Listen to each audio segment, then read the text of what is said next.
യേശുവിനെ വെച്ചിട്ട് നമ്മൾ എല്ലാരെയും കമ്പയർ ചെയ്യുന്നത്. യേശുവിനെ പോലെ അല്ലാത്ത എല്ലാം പാപം. അതുകൊണ്ടാണ് പിതാവായ ദൈവം യേശുവിനെ ഈ ലോകത്തിലേക്ക് ലോകരക്ഷിതാവായിട്ട് തന്റെ പുത്രനെ അയക്കുന്നത്. നമുക്ക് വേണ്ടി ഒരു പകരക്കാരനായിട്ട് നാം നരകത്തിൽ അനുഭവിക്കേണ്ടുന്ന സകല വേദനയും അവൻ ആ ക്രൂശിൽ അനുഭവിക്കുകയാണ്. അതുകൊണ്ട് വിശ്വസിക്കുന്ന ഏവനും നിത്യജീവനുണ്ട്. അതായത് പുതിയ ജനനം.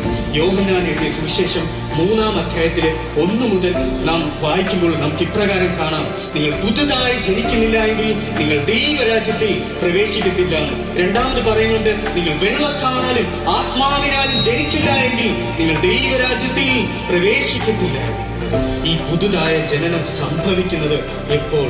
നാം നിലവിളിക്കുമ്പോൾ, കർത്താവേ, പാപമല്ലാതെ ഒന്നും എന്നിൽ നിന്ന് പുറപ്പെടുന്നില്ല എന്ന് നാം അറിയുമ്പോൾ ഈ പുതിയ ജനനം എന്നിൽ സംഭവിക്കും. അവസാന ഒറ്റ കാര്യം, പുതിയ ജനനം എന്നിൽ സംഭവിക്കുമ്പോൾ ഒരു വിശ്വാസം കൂടെ എന്നിൽ വരും: ഞാൻ മരിച്ചു, ഇനി ജീവിക്കുന്നത് ക്രിസ്തു അത്രേ എന്നിൽ ജീവിക്കുന്നു എന്നത്. ആ വിശ്വാസത്താൽ നമുക്ക് പാപങ്ങളെ ജയിക്കുവാനായിട്ട് കഴിയും. ഈ ലോകത്തെ ഏറ്റവും ഡേഞ്ചർ ആയിട്ടുള്ള, ടെററിഫിക് ആയിട്ടുള്ള ഒരു അവസ്ഥ എന്ന് പറയുന്നത് യേശുവിനെ ലഭിച്ചിട്ട് സ്വീകരിക്കാത്തതാണ്.